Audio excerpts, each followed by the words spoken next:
kind of getting this thing started. And I appreciate the opportunity to speak, but also talk about, this is a topic that's not covered a lot in the ADHD world. And when today is over with, I hope that our listeners will find it fascinating. So bear with me, I'm working on the slides. There we go. Okay, just kind of get to the beginning. Okay, so I want to tell a little bit of a story, just how I kind of got involved with the concept of boredom, and it's relatively simple. I was coaching 2 junior and high schools one spring, and we were kicking butt and taking names. I mean, we were just kind of, we were moving along and doing really, really well, and all of a sudden the wheels came off. And I was scratching my head, like, what's kind of going on here? And it dawned on me one day that it was early June, and one of the individuals I was coaching was out of school and didn't really have anything going on. And at the time, my oldest son was, I think, a junior or senior in high school, and I began to reflect on him and realize is that when he was really, really busy, he got a lot of stuff done, and when he didn't have anything to do, I couldn't get him to do anything around the house. And so shortly after that little incident, I was talking to Dr. Ari Tuckman on some other issues. I said, Ari, listen, when you're working with adolescents and stuff like that in the summertime, do you notice that there's a difference in your progress? And in normal Ari fashion, he didn't say definitively yes or no, but he goes, well, kind of. And I thought that was interesting. And shortly after that, I was at the Attention Deficit Disorder Association in Detroit, and an individual, a peer of mine, came up with this article on boredom and said, you got to read this. I think you'll be interested in it. It's kind of weird how life kind of comes together, because all this happened in about 2 months period of time. But as I began to read the article, it just fascinated me because it talked about boredom. And what really struck me was the fact that it's a universal experience. Everybody knows what it's like to be bored, yet at the time, there wasn't a unified definition of it. I thought to myself, that's just, I got to learn more about it. So as I from that point in time, I really kind of embarked to take a look and really learn a little bit more about boredom and see if there was something with regard to my experience in kind of working with people, coaching them when they're bored. So I want to kind of tee this up as a coach and an individual. I call myself an attention coach because I think that's really kind of what I do coach. And my job, or my goal in this presentation, is that you guys get a couple ahas out there. And ahas are a big deal because it's really an observation, and sometimes that observation can make things that weren't so clear crystal clear after you kind of make those observations. And often where you didn't know what to do, now you kind of know the path. So when the world was flat, if you wanted to sail from Europe to go to China, you'd go east. But the moment that you realize the world is round, you begin to sail west to go east. I mean, that kind of profound. So just understand that that's kind of the place that I'm coming from, and I'm hoping today that you'll get some ahas and you'll begin to have a clearer understanding of boredom and actually maybe how to manage it and kind of move forward and be productive. So let's talk about what the definition of boredom is. As I said years ago when I started this, there really wasn't a unified definition, and I wouldn't say there's a unified definition as of yet, but it's starting to come together. And there's a guy named Mark Finsky who I've read a lot of his stuff, and he's got a definition that I think is fascinating. It is the adverse experience of wanting but not being able to engage in a satisfying activity. It's often perceived as fairly trivial and a temporary discomfort that can be alleviated simply by changing circumstances. So imagine you're sitting in the doctor's office and you're bored, and all of a sudden you're called in. It's alleviated in that moment when you're brought into the office. The research recently too is beginning to look at ADHD as in terms of, or define it in terms of attention, which certainly is going to get our attention with regard to ADHD. And hang on a second. And boredom is actually linked to the systems in the brain providing incentive or goal-oriented behavior or activities, and relies and linked heavily to the release of neurotransmitters, particularly dopamine. And the little caricature I've got on the left is a fun way to remember dopamine. It's the reward neurotransmitter. It's the booyah! It's the party animal, which is why he's got the arrow through his head and drinks and stuff like that. It's the fun side of it all that really kind of drives those with ADHD. We'll talk about it a little bit later in it, but I was interviewing Dr. Kenneth Bloom several years ago just on dopamine, and I said, Dr. Bloom, are we addicted to to drugs, or are we addicted to dopamine? And he said, well, that's a really good question. And as an interviewer, I always like it when I ask that question that nobody's asked before. And he says, we're actually addicted to dopamine. The drugs that we're addicted to are the things that impact dopamine. So like cocaine, shopping, spending, alcohol, marijuana, tobacco, chocoholics, all kind of impact that. So just hold that for a minute. We'll kind of come back to it in another part of the presentation. So again, if ADHD is related to attention, one of the things that I've really enjoyed over the last couple of years is learning more about Dr. Russell Barkley's notion that ADHD is really an executive functioning issue, largely of which is about self-regulation. And we'll talk about more about self-regulation in a moment in the context of that. But if boredom is related to attention and it's the opposite of attention, like of being engaged or being unengaged, to me it's like the opposite side of the same coin, which presents the question, does boredom thwart attention? This slide is in here, again, just to have you think a little bit, because a magnet, you've got a positive side of a magnet and you've got the negative side of a magnet. And if you put the positive and negatives together, they attract. But if you put the negative together and the negative together, they actually repel each other. And in the context of boredom, I think it's kind of an interesting kind of analogy or mental model to kind of think, because it's like you can't be, those with ADHD, they want to be stimulated. It's like they repel against anything that would kind of create some boredom. So I was given this presentation several months ago and kind of walking my through it, and a woman came up to me at the end of the presentation. She says, I get it. I said, what do you get? He said, well, I was called into school. I was in the principal's office because my son got in trouble. And as I sat down, the principal turned to the kid and said, you know, what happened in class? And the kid said, well, I was bored. And the next thing I knew, I was here. Well, she said, oddly enough, is he was bored, but what he didn't say is in the middle of that, he basically stood up and mooned the class, and then got in trouble and got kind of hauled down to the principal's office. And so related to the dopamine thing is he got his kind of rush to stave off that boredom, which again is if that notion of those with ADHD just can't stand to be bored. It's interesting how they might struggle with self-regulation in order to stave it off. So one of the things, the research that we know, and this is fascinating because I'm still learning a lot about it, is that as boredom increases, arousal diminishes. And in coaching, going back to when I was working with the two 17-year-olds, it was interesting because they were motivated to do a whole bunch of stuff, but I found that when they were bored, they were not aroused enough to do what they had normally been motivated to do, which is just kind of interesting to me, just kind of how that plays out, and something we'll talk about a little bit more as we get into it.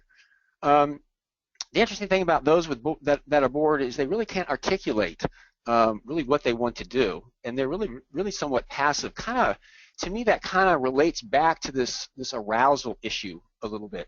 And it's kind of funny because I got the little quote from Dr. Thomas Brown. I hope I'm not offending anybody with it, but this is something he quotes often in presentations that he had learned from one of his clients about comparing ADD to erectile dysfunction. But that the point of this slide really is to notion is those with ADHD, if they're not aroused, if they don't have that stimulation, they have a hard time activating and kind of moving forward. Something else that's fascinating about the research with time is fascinating with boredom is actually time, and boredom actually distorts time. It slows the passage of time, and they describe, many of those that are bored describe as time as like the endless present.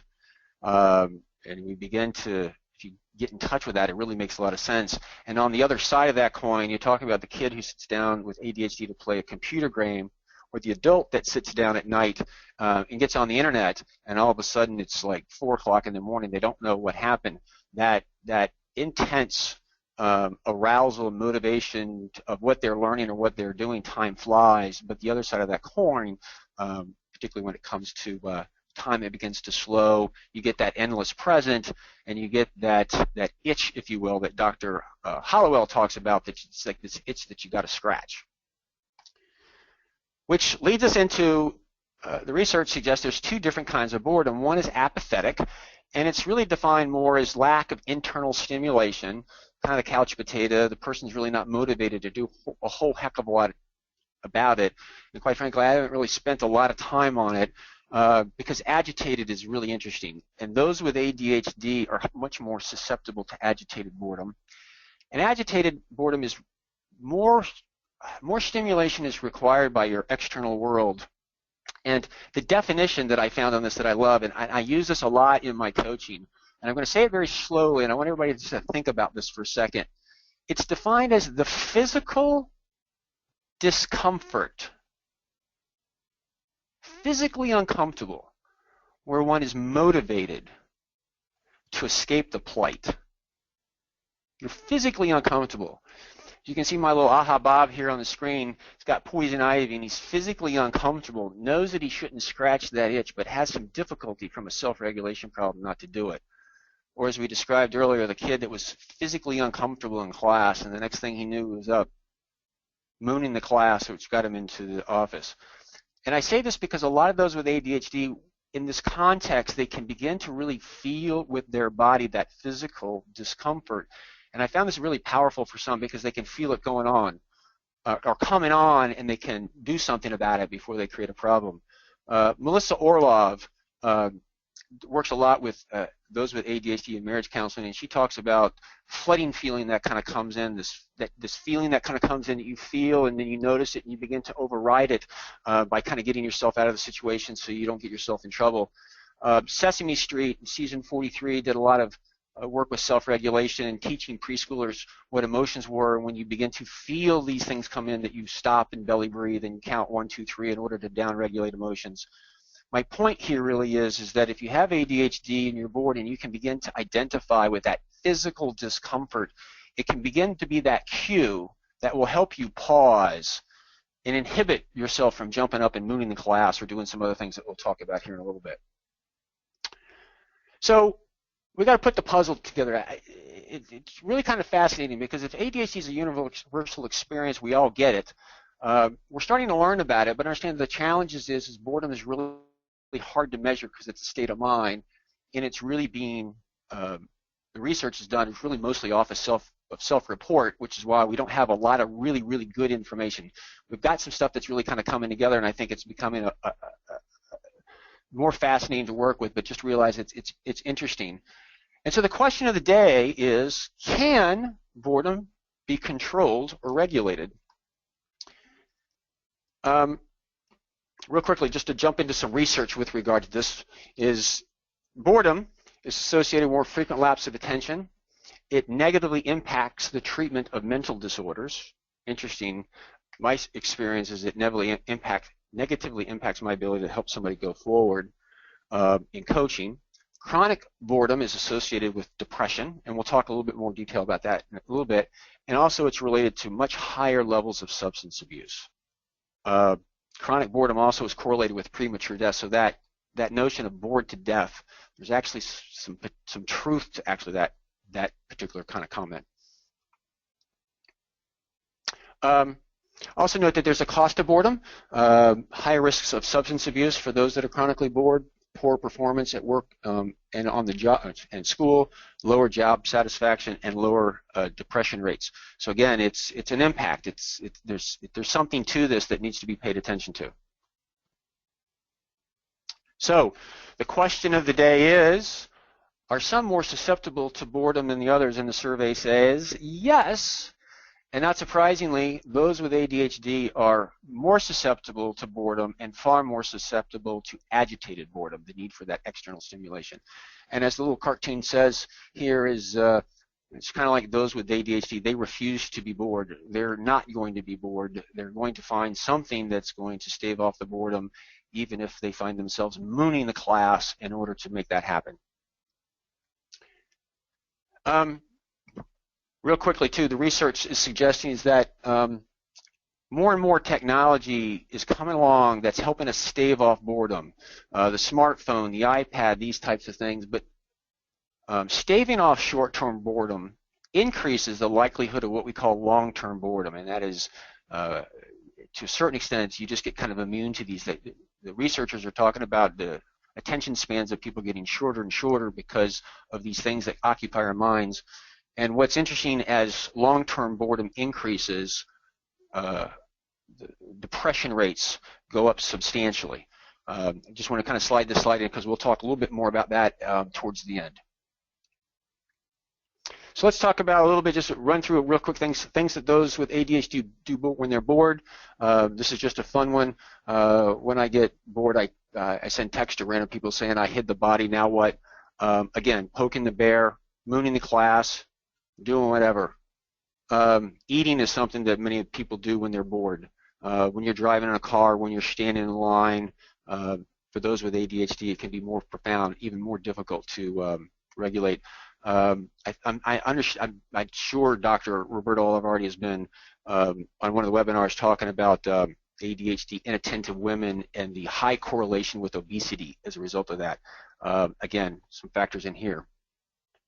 Again, things to do: poking the bear, shopping, sex, smoking, gambling, etc. Again, as you begin to see this, you can see all these are dopamine-related type activities that people are drawn to when they're not aroused or they're bored.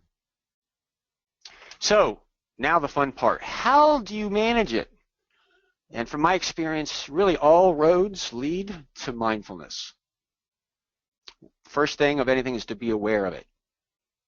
Aware of boredom, aware that if you are bored, you're apt to have some difficulty with it, and you're apt to jump to some behavior that's probably not so good for you, whether it's smoking, mooning the class, staying up all night, or whatever. So step one is to be aware that it's an issue. And then two is begin to look forward for those times when you expect that you could be bored and bring something with you to occupy your mind, or to be able to feel in your body that physical discomfort, to kind of catch yourself so that you can down-regulate it in the moment so that you don't do something that you're going to regret. The former is probably the easier one. The latter is probably the more difficult to execute just because of the nature of ADD. And let's talk about why it's more difficult. It's probably more difficult for those with ADHD than the average bear. Dr. Barkley talks about ADD is thinking about it as the two-level system. You've got the automatic brain, and then you got the executive functioning brain. And the automatic brain is just automatic. You do stuff. And that's why routines are really important for those with ADHD. You don't think about it. You just kind of do it. The executive functioning brain is really effortful. It's got to step in and it's got to override that automatic brain. It's very, very effortful. That's why self-regulation is such a difficulty.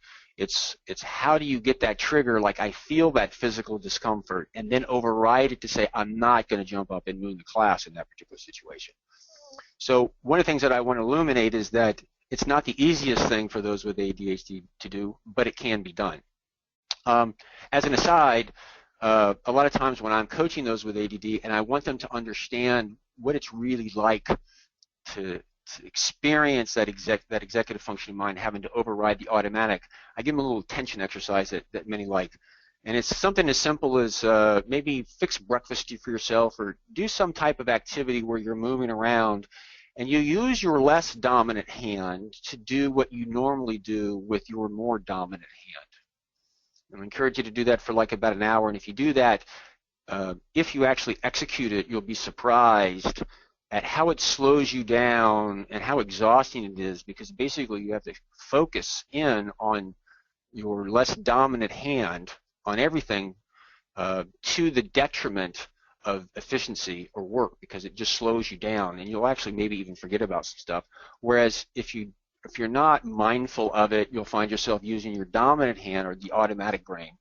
And ADHD is very much about really having that ability to notice that, pause, and engage the executive functioning brain to change your behavior now to change the future. So that's, again, just for grins and giggles, it's an exercise that I like to give many of those that I work with for them to understand what we're up against in the moment. So one of the challenges too of boredom is when you're going to do it, number one, it takes some energy sometimes, because you have to plan in advance. Oh, there's going to be a boring thing that's going to come up and I need to think about what I'm going to do. Sometimes it's easy to stave off boredom if you've got some money. If not, you've got to be somewhat kind of creative in what you're doing. Bear with me a second. Let's fix it. So here's some things that are some key concepts to think about when you're going to go into a situation that could be boring, or when you're in it. Number one, in the upper left-hand corner is a picture of Dr. Cindy Zintal. She's an educator at Purdue University, and she kind of taught me is that when you're teaching kids, she says, you don't just tell them a story. You make it sick and disgusting. It's like if a kid was like, he had the sniffles, he had his finger up his nose to the third knuckle and pulled out this huge thing of booger, blah, blah, blah. And that kind of excites, it just elicits more stimulation, and kids can pay attention to it, and the same result adults too. Music is another thing. It can elicit dopamine, and often in boring situations you'll see people with headphones and stuff on as a way to occupy their mind. It's key to go with them. Upper right corner is spices. Spice things up a little. Play around with it, which kind of relates to the twister. Sometimes if you've got a situation, make a game out of it. We'll talk in a second about how you can do this. Some things that are really boring to do, I can't tell you how many people with ADHD can't do something that's repetitive and boring by themselves, but they can do it in the company of somebody else. I want to emphasize the company. It's not where they're accountable to somebody else. It's just having somebody in the room with them that oftentimes will enable them to do it. The other thing too is realize that you can predict times of boredom. I have to tell the story real quick. I was working with a gentleman one time he was a big Italian family, and Thanksgiving they had these big 4-hour dinners, and after coaching him, he came home and talked about this huge fight that he had gotten into and how much trouble he'd gotten into, and we began to talk about it a little bit. And at the time I wasn't as much into boredom, but we realized is that he would sit at the table, and after a while he just wasn't engaged in the conversation, and somebody would talk about politics or religion, and then he would just almost argue the other point, and before he knew it, he'd find himself in a huge fight. Going into Christmas, a similar type thing was going to happen. For whatever reason, this guy just loves Sudoku, so he actually went to Christmas dinner with this electronic Sudoku game, and while his family members gave him a hard time for a second, he said, I brought it so that I wouldn't get in trouble. And sure enough, when it was over with, he had spent most of his time playing Sudoku. He had kind of been part of the conversations at different points in time, but at that particular situation, I didn't think a lot in terms of boredom, but he knew it was coming. He talked something to kind of occupy his mind and kind of kept him out of trouble. Some of the other keys to managing boredom is don't tell yourself that you're bored. Don't just acknowledge it. Just realize that it's there, and begin to really be more mindful that I am bored. What am I going to do? And begin to think about what you can do to stave off boredom. I'm going to start talking about some examples here in a second, but one of the things that I'm experimenting with more and more and more is actually having my ADHD clients go practice being bored. I've had a couple of them where I said, I want you to go to a park, I want you to leave your cell phone home, and I just want you to stay there for an hour and a half and be bored. Most of them can't do it. They do it for 5 minutes and they work their ways up. But the idea is it's a tension exercise to occupy yourself as you go. It's a very willful act that they're doing in order for them to notice it and to begin to self-regulate it. So that's a little bit on boredom, but let's just talk about some things that you can do when you're in it. Number one is if you are bored, you need to go find something to do. I'll have college students regularly contact me and say they want coaching. And if it's in the summertime, I'll say, well, what are you doing? And if they're not doing anything, I will not coach them unless they go volunteer for something and they're busy. For two reasons. Number one is I need them active. I need them doing something because that helps their state of arousal. And furthermore, in coaching, we come up with some ideas, and they got to have a way to go run experiments. So if we're working on time management and you've got nowhere to be, it's kind of hard to run an experiment on what works. So that's one of the things that I do is if you're bored, we need to kind of get you engaged in something. For me, as an aside, most of the graphics in this particular presentation, this was me staving off boredom myself. I have a very accomplished 14-year-old that plays soccer on an international level, and usually most weekends I've got to take him to the game, and there's about an hour beforehand, and I'm usually sitting in the car dreaming up ideas to communicate stuff and then writing them down, and there's a graphics person I will call up and kind of communicate. So most of these graphics didn't come as a result of me saying I needed it. It's just me keeping myself occupied in the car before a soccer game. It just so happens over a period of time they begin to accumulate, and I'm actually using them much more willfully now. So that's an example. Also, as a coach, one of the things that I do is every once in a while I'm working with somebody that is I'm coaching and they're moving relatively slow, and I'm sitting there and sometimes we're repeating themselves, and I got to wait for them to get it or kind of catch up. And so I play a little game with myself. It's how can I ask that perfect question to elicit that most amazing aha? And it's really a game that I play with in my mind while I'm doing that in order to keep myself occupied. Sometimes I'll actually play like, okay, I've got a question. Let's see if I can come up with 10 different ways of asking it that would elicit them to go off and discover something about themselves. Other things that you can do is I've heard stories about people that were doing cold calls and then make a game out of it. It's a relatively boring thing is seeing how you can get a cold call and weave in the word supercalifragilisticexpialidocious. It's a game that you're playing in order to spice some stuff up so that you can get your way through the boredom, but also create that arousal to see if you can kind of accomplish something.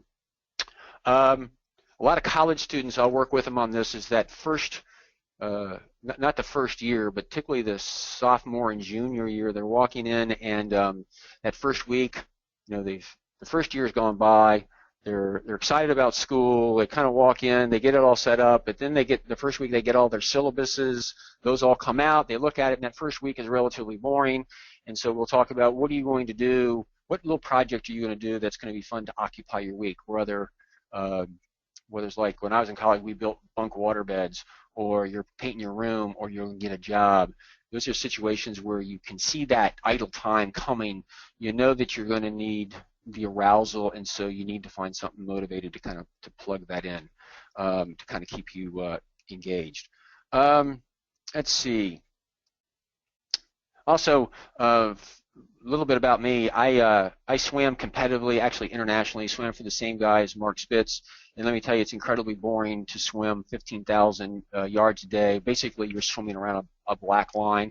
There's lots of games that you play in order to kind of occupy your mind, whether it's catch up, and that is you're swimming something and there's a guy next to you and you're kind of like fall back far enough to see how far you can fall back, but actually kind of catch them at the end. If you'll notice, these are games that you're playing in order to kind of like keep your mind occupied and applied as to what's going on. When you are in a situation that you're bored and you recognize that you're bored, is actually to feel that physical discomfort, be wary that you're apt to do something. And Rick Green's got a really great idea. He said, things are really, really boring in general unless you really, really focus and pay attention to how they're different. So you might just even find an object and begin to study it a little bit, or begin to listen to other conversations and try to understand what the functions are. Or so what I like to do is when I'm bored and there's something on TV, and I've seen the show before, I have a blast paying attention to what's going on in the background. If you ever watch The Office, Erin is absolutely hysterical. I mean hysterical, her facial expressions in the background as to what's kind of going on. So again, these are just things to realize is that boredom is an issue. The best thing to do is design the environment before you get there in those situations that you know that you're going to be bored, where you bring something that'll get your attention, whether it's a Sudoku game during a family dinner, or when you're in it, to be able to catch yourself, make a game out of something, schedule your time so that you've got something going on, because as I've described, if you've got nothing going on, you're truly bored, that hits arousal, or when arousal falls, it's hard to do even what you were normally motivated to do. And the last piece is, I'll say, for those with ADHD, that I find very, very, very helpful, more helpful than you can imagine, is when in doubt, when something's repetitive and boring, go do it with somebody. Like if you're paying your bills and you don't like to do it, just get your box of bills and go meet somebody at Starbucks with their box of bills. They'll do your thing and you'll do yours, but you'll be amazed at you're out about, it's a different environment, you've got the coffee, some other things going on, you might be surprised at what you get done. Jeff, Yes. sorry, you all set? Or Yeah, I'm wrapping it all up really quickly. No problem, no problem. This is fascinating. Keep going. I just thought that to me this is really fun. Is there's this love affair between ADHD and boredom and procrastination, because if you've got ADHD and it's boring, it's something you're apt not going to do. And so what do is you spice it up. Again, if you don't like to do the dishes or whatever, put your headphones on. I know 5 of my clients every Thursday morning listen to the radio show that we did the night before on Attention Talk Radio because they like listening to the ADHD stuff when they're on the treadmill. It kind of keeps, they wouldn't ordinarily be able to do it.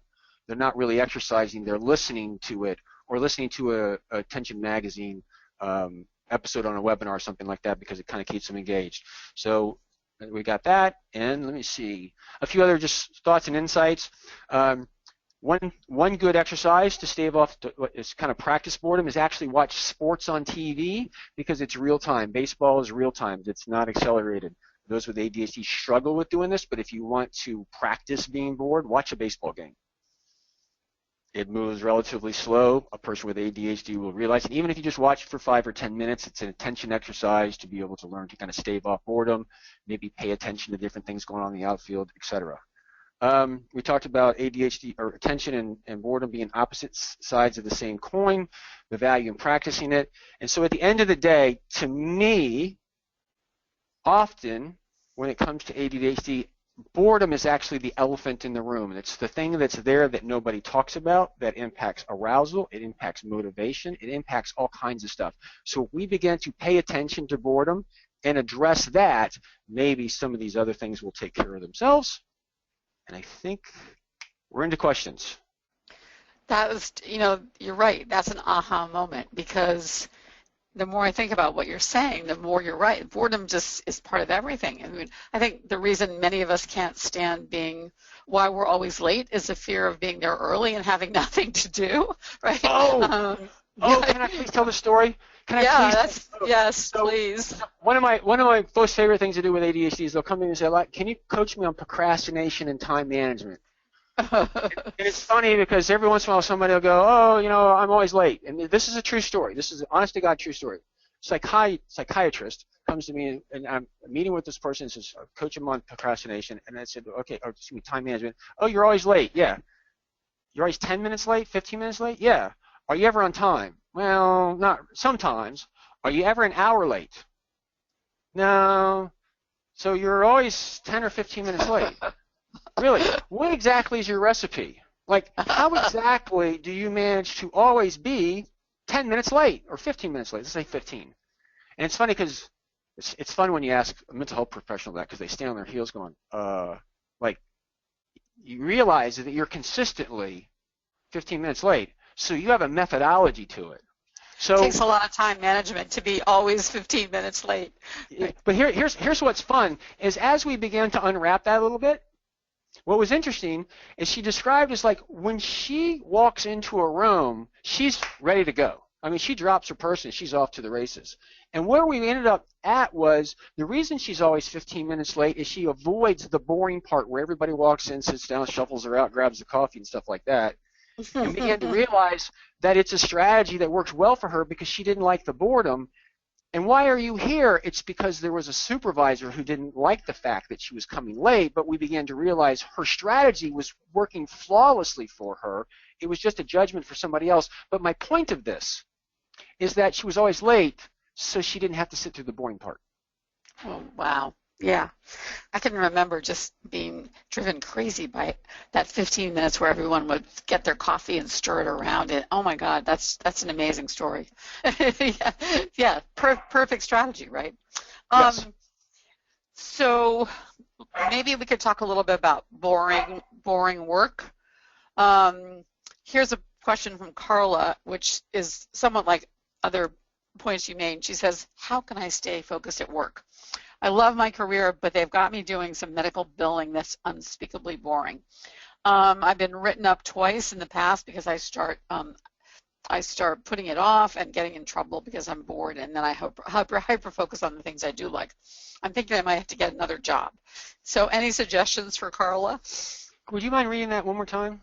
Sure. She's saying, how can she stay focused at work when part of her tasks now are boring and mundane? So she loves certain things about her job, but she's been asked to do medical billing work that she really just finds really tedious. So instead of doing it, she hyper-focuses on the things she does like. And Okay. she's getting in trouble on the job, and she's just wondering whether she has to just give up a job that she otherwise likes. Okay, it's difficult for me to come up with a specific answer for you because of some of the circumstances, but if I will, I'll tell you some stories of this. There's a gentleman that I'm coaching right now that goes in and he loves his job, but he hates the paperwork, and we're done with a client meeting. He got to the point in time where he was having to write these notes out and procrastinated on it, and he naturally talks like all the time, and for him we got to the notion, because it's a very structured format that he's got to do these call reports on, and we began to realize that talking was easy for him, so we got him set up not with a Dragon Naturally Speaking, but a service called CopyTalk that has somebody transcribe, and he would dictate like a stream of consciousness based off of categories. He would email, then he would cut and paste and drop it in to the call reports. Now, this medical billing situation is not the same, but as you begin to take a look at what you're doing, you begin to sit there and say, okay, how can I make this easy, and how can I bring an element of fun? That's one comment. Another comment is that earlier on I talked about just a real short. In interviewing the experts, to me, you can simplify ADD down in its most simple form, and those with ADHD are dopamine addicts.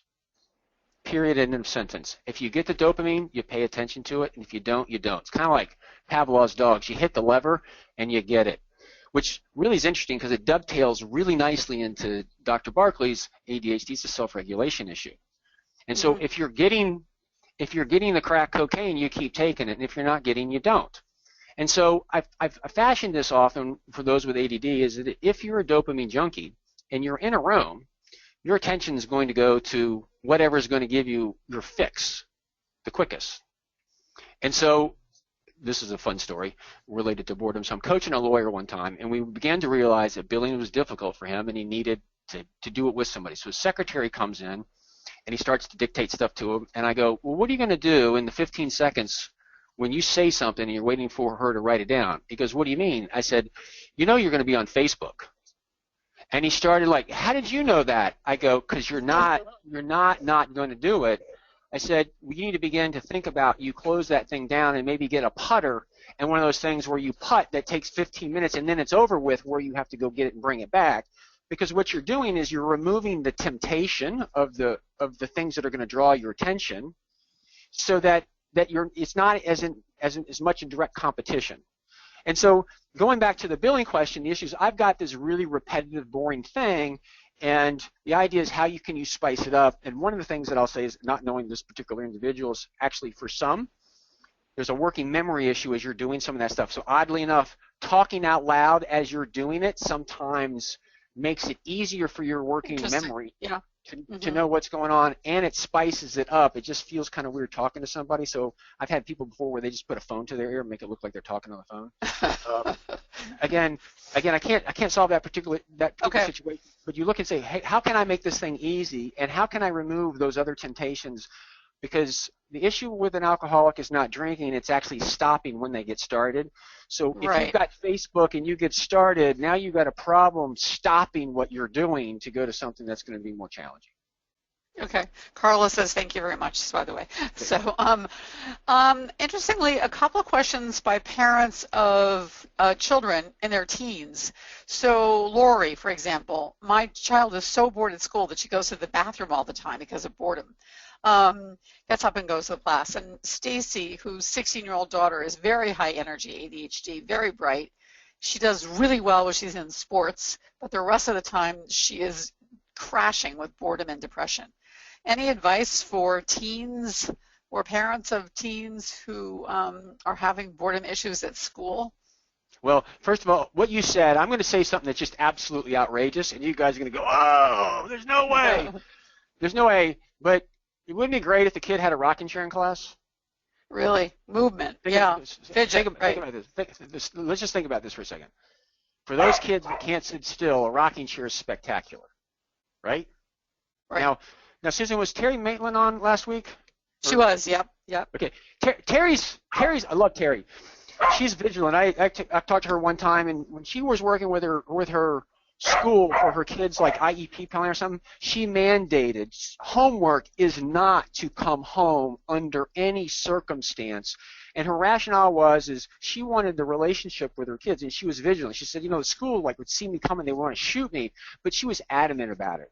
And so while it might be crazy to go to your school and say, I need to get a rocking chair for my kid in the class, don't not discount it and go talk to the school, because if that movement would help them kind of get engaged while distracting to the others, maybe one of those gliders or something, you can sit there and just talk to the kid and say, you do this the hard way and just will your way over it, or, as I say, the path of least resistance is something like that. Focus on it, go advocate for your kid. And again, I know this is a little bit outrageous. It sounds outrageous, but you might be surprised at how you can actually kind of get some of these through. So I know that's not a specific answer to the question because I don't exactly understand the kid. Well, movement, does that also apply to people who are bored at work, possibly? Finding a way to move or keep moving in the workplace? So, again, Dr. Barkley will disagree with me on this, but he talks about ADD as a self-regulation issue. And you got to regulate attention, you got to regulate emotion. And me, I'm like, well, you got to regulate movement too, don't you? Mm-hmm. Anyway, he disagrees with me. He's a smarter guy, so let's go with him. But that being said, I can't tell you, we did an interview with a guy named Pete. He's another coach, and when he reads, he gets a book and he walks down the street.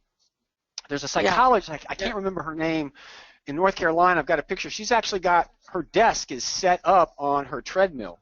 And so when she's working, she's actually moving. That helps her focus and helps her stave off boredom. One of the things that I talk about when I'm working with ADHD and they have sleep issues, I said, realize is that the moment in time you get in bed, from the time your head hits the pillow until you fall asleep, that is the most boring part of your day. And those with ADHD, that's physical discomfort, and they're motivated, so they jump out of bed and they go do something. Now, a lot of those with ADHD, what they do is they just go and go and go until they're physically exhausted and they pass out, or they exercise. But for that crowd that doesn't do it, a lot of times what I'll do is I'll say, okay, listen, we need an activity that's going to require a level of attention that's not engaging. So it might be playing solitaire with the card, physically with the cards. Okay? There's this movement. If you're warding off the boredom of just sitting there, but you're not sitting there trying to solve world hunger, or like, I can't tell you, I've coached people before, 56-year-old retired dentist is doing calculus problems before he goes to bed. I'm like, what? So bored, right? Yeah, wow. But he's so jazzed up because it's interesting, and he doesn't want to be bored. And I go, well, first of all, let's put that away. And there was another woman who used to read macroeconomics. Like, those things are not helping you go to bed. Let's come up with that physical activity that's moving that will calm your brain down and let it relax so that the melatonin can do what it needs to do so we can transition to bed. A flurry of posts here from people who either use a yoga ball to sit on, or teachers who have kids in the classroom who sit on balls. So it seems like that's a common technique for people to get some movement in, either adults in the workplace or students at school. Yeah, so this is go to an ADHD conference and just look around the room and notice the number of people who sway. Who do what? They sway. Okay, yeah. Movement, right. And they're moving, and I think it does a couple things. Number one is it helps them focus and think, but also it gives them something to do, and there's a link here to boredom, not as strong, but it's just fascinating to me. Just watch them. You'll be surprised at how many sway. Wow. Kim just said all you have to do to put yourself to sleep is read tax law. Thanks, Kim. Someone else says, tell me more about movement that helps you sleep. What movement? What should I do? Basically, as I describe it, again, everybody, I'm just Jeff Copper. I'm a coach. I pay attention to what they're paying attention to. I do whatever works. And so you can go talk to the smartest people around. I like to link this stuff to too, but this is just what I found. And again, my theory is the most boring time of the day is when you put your head on the pillow before you fall asleep. And with that being said, is how can we calm your brain down in order for you to do that? And movement occupying yourself with movement and doing repetitive tasks where you're up and moving around that don't require a lot of taxing executive functioning. I've had people that wash dishes with lights really dim. The idea is are they exercising, or are they occupying their mind with something to distract? That's one way of describing it, or crowd out the other issues of the day so their mind can slow down so that they actually can go to bed. Because if you don't slow the mind down and you're ruminating on that problem, or you're running these simulations in your head, or, I mean, I do this. I used to watch Marvels, or there used to be a show called Junkyard Wars. I'd never get to sleep on that because, like, wow, that was really kind of cool. I mean, I'm hyped up for a couple hours just thinking about how it all works. Is the idea sometimes for those people bringing the movement in with some type of activity to slow the brain down so that they're not bored, but they're not dwelling on something that they're trying to figure out, is a means to do that. For other people, I've had sometimes where they just draw and doodle as a means to kind of distract themselves. And it is movement, maybe not walking around, but that physical movement and the goal-oriented behavior of like trying to do that design slows their mind down and sometimes will help them sleep. Interesting. Particularly melatonin. Yeah, exactly. You got something else going on for you. Yeah, let me just see this. Could attention be linked to sensory issues, someone asked. A number of people say that, they think that people's sensory needs are really ignored way too much in general. So I have to tell you, I don't know if I can speak to that question, but I would like to comment on this, and that is as an attention coach, we receive information from our senses. And when you talk about learning, there's learning modalities. We learn with all the modalities, but I find that many people have a more dominant modality. And I also find that some people have more sensitivity to certain senses. And so that can really drive a lot of solutions. So, for example, if you're one of these people that are really tactile, very sensitive to touch, like where you cut the tags out of the back of your shirts, if you've got a time problem and you need to be reminded, a timer will go off and it'll become invisible after a while. It won't jolt you out of anything. You'll just, because you're enjoying what you're doing. Going back to the billing person, is like they can set the timers all day long, but if they're enjoying Facebook, they're going to tell themselves a story not to go back and do it. But if you're very sensitive and you have something that vibrates, a lot of times those with that crowd, it is so jolting. Your working memory will actually lose everything that you're doing. Right. In that situation, it's not the timer, it's the sense that you're doing. So a vibrating timer might really, really work for that crowd. That wouldn't work for an auditory crowd or pop-ups because of that sense. So that didn't really answer the question with regard to boredom, but I do say is if you're out there managing things as an attention coach, what we do is we try to understand what you pay attention to and build systems around that. And a lot of times you're trying to solve these problems and you're reading the books. You got to learn to pay attention to who you are and what works for you, not what works for somebody else. So that makes sense. A flurry of questions around getting started and procrastination. Basically, people having a really hard time getting started with an activity. And Lisa asks, in this vein, does ignoring deadlines until the last possible moment has something to do with arousing dopamine? What's the relationship between boredom and serious procrastination, or inability to just get started on something that you have to do, which is related to procrastination, I guess? Okay, so all right, this is Jeff Copper. So be careful when you go out there. This is my stuff, but I think it was Dr. Barkley I was talking to on this, and he didn't say yes, but he alluded to it.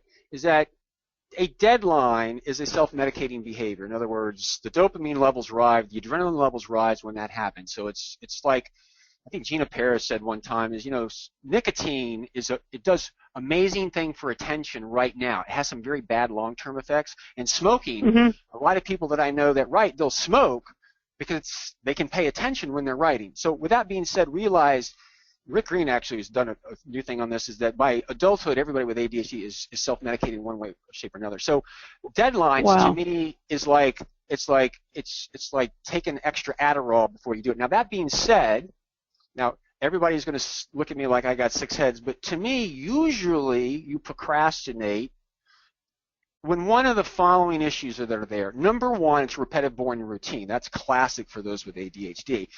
But here's the one that nobody gets. Often you procrastinate because you don't know what to do. You don't know where to start, you mean, or? You don't know what to do, you don't know where to start, or you don't know how long it's going to take. Now, stop for a second and think about that. If you don't know what to do, doesn't it feel better to go get something done and get something accomplished that day as opposed to sitting there and not knowing what to do and not getting anything done? So when I'm coaching people, it's you pause and go, what is it I'm not clear about? What is it I don't understand? What's kind of going on? And when you isolate that, then you go, how am I going to go find out what I need to do next? Now you've got an actionable item as opposed to feeling guilty and beating yourself up because you're not doing it. Because it's a realistic. So I was coaching a guy the other day, and he had this electrical socket type thing, and he was like, I talked to him about this, and he looked at it and says, I'm procrastinating about this. What's the deal? He says, I really don't know what to do. And he said, I heard Jeff sitting on my shoulder, and I go, I don't know what to do. So he said, I drove to the hardware store, like one of these Ace stores, not like a Home Depot, and he walked in, and he said, hey, he took a picture of and the guy explained it, and he said, it was easy for me to do it then because I knew what to do. But Jeff Copper, to me, 70% of everything you procrastinate on is because you don't know how long it's going to take, or you're not really sure on what to do, or you don't know how to pay attention to it. And when I say don't know how to pay attention to it, that's like responding like to a sales email where you got to pitch it in a certain way that they get your perspective. Those with ADHD, they'll write it, read it, and go, they won't take it that way. They'll write it, they'll read it, they're not going to take it that way. And you'll write it like 60 times before you find the one that works, but that's too exhausting, so you just won't do it. And so the idea really is if that's why you're doing it, you need to focus on how do I figure out the angle easily, then I can sit down and write it, putting the cart before the horse. So more than you wanted to hear, but that's my take. No, that's interesting. So, sorry, more you don't know how to start, or what to do to start. Interesting. Can you talk a little bit more about mindfulness, the role of mindfulness in dealing with boredom? Okay, so for grins and giggles, let's do a little exercise. Is that all right, Susan? Yep. Okay, everybody, I want you to pick out an object. And like a pen, a cup, whatever you want. I want you, for 30 seconds, I'm going to be quiet, and I want you to focus in on it. Okay?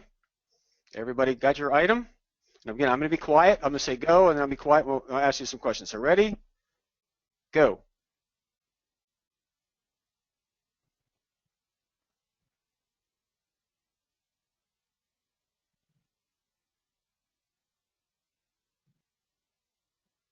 Stop. Now I'll do this regularly with clients that I'm working with, and I got a yellow highlighter, and I will ask somebody, like everybody out there, notice what you paid attention when you focused in on this object. So I got a highlighter, it says Staples on it, and it's yellow, and it's got this kind of funky shape, and a lot of you probably studied the object. But for most of you, you'll notice at some point in time you had an extraneous thought, like, why is he having me do this? What am I supposed to figure out? Where do I got to be when this is over with? Is this going to end? And the moment that you notice that you were on that other thought, you bring it back to the object. In my case, it's the yellow highlighter. The reason I say that is because the highlighter is the object of your attention. It's actually not your attention. That extraneous thought was the object of your attention. Your attention is actually like a flashlight. So when you notice that your attention went away from the object to something else and you brought it back, you actually noticed your attention. And mindfulness, meditation, all that stuff is to begin to witness your attention. So meditation is the same thing except you're focused in on your breath, not an object. And when you notice your thoughts wander away, you bring it back to your breath. It's a moment of practice. It's not this Zen-like thing that you're like in nirvana. It's an attention exercise. That's why it's so important for those with ADHD is if you practice this, and by the way, this is more difficult for you to do than everybody else because of self-regulation issue. But the more you practice it, like shooting free throws, the better you are at pausing and noticing it and then being more conscious about what you're doing. Just like earlier, the exercise of do everything with your less dominant hand is an attention exercise so you can witness your executive functioning. That's a moment of practice. And so why is mindfulness so important for those with ADHD? Because if you're not mindful of it, it's boredom's going to control you. You're going to moon the class and be in front of the principals and not know what happened. So the more you're aware of it, you're at choice. I'm going to be in a real boring situation tomorrow. What am I going to do to occupy myself? Or I'm feeling that physical discomfort. I'm noticing my body, kind of like, uh-oh, I'm seeing my mind is no longer on my highlighter. I need to bring it back to the highlighter, and I need to do something right now before I'm in trouble. That is the key. Okay. So the mindfulness concept is using that to learn to understand when boredom is about to cause you to do or not do things that you would rather not do. It's a practice of catching yourself. It's a practice. If you're not mindful, the automatic brain is going to stave off that boredom, and you're going to be in trouble. Do whatever, right? So Diane posted a great post here. She says, my strategy for combating boredom by being mindful is to hold in my stomach for 5 counts of 10. That way I get 2 things done at once. But in order for her to do that, she's got to notice it and pause. And exactly. Then she's at choice. And then she applies it. That's what all ADHD coaching is number one, teach you how to pause. And what natural structure enables you to override that particular situation. So that's a great example. So the whole concept that she is stopping and doing that means that she is noticing her situation. Yeah, that's really fascinating. This is kind of a different question, but there are 3 or 4 questions around people who are having trouble with very unstructured time. So one woman stopped her very successful career in a Fortune 500 company for family reasons, which she said was the right thing to do, but she's finding it extremely difficult to set any kind of priorities or schedule for herself. Someone else says, similarly, I'm on sick leave. I can't get anything done, not one thing. How do you activate time? And someone else points to the difficulties of ADHD people who retire and who had their lives very filled up with work activities and so forth and now face sort of blocks of unstructured time. Any thoughts on those challenges for so that goes back to, if you want something done, give it to a busy person. Or right, my notion is it's harder for me to coach people that don't have any absolutely lost in kind of time. So, it might sound strange, but you go volunteer to go do some things because you're out and about, you're busy, arousal increases. Yep. It's kind of counterintuitive, but no, it makes sense. Yep. But there's one other thing to remember is learning is one of those things that's really weird when it comes to procrastination, because if you're learning something, you never know how long it's going to take, which is another issue. But by and large, is if you're in a situation where it's unstructured and stuff like that, you got to go volunteer, you got to get out, you got to do that stuff, because you're out and about. You'll be like me. I work out of my house, and there's so many things I don't get done that I used to get done because it was easy. I was already out anyway. I was driving by the store, boom, I got it. Now it's a special trip. And it's just more challenging. Whereas I used to set up for a period of time, like every Saturday I would go out. I did a rotation of stores. And it was amazing what I got done because I set all stuff up, but it was all scheduled, and I got all these little things done that would have gone on for forever as a result of that. So the answer to the question is when you have to go get engaged. Like I said, I won't coach a college student in the summertime unless they go get a job, they work camp, or they volunteer or do something, because I can't coach them if they're just sitting around the house. Yep. Okay. Just one last tip that someone posted, I just have to quote, even though we're almost out of time. She said that she got a Fitbit, and so when she gets up and walks around during meetings, which she's doing to avoid boredom, it's fine with everybody because they think she's just getting in her minutes, quote, her steps in to meet the Fitbit challenge. So, it's a great way to have walking around at work accepted. She uses it for that reason. Pretty ingenious. Yeah, exactly. Jeff, this is so helpful. I think the concept of boredom, you're so right. It's an eye-opener. It really is. And I hope you'll come back and talk about this again, because there's a lot more that could be said and a lot more wonderful questions here. So thanks so much. And everybody, please check out Attention Talk Radio. Jeff has a wonderful broadcast every week.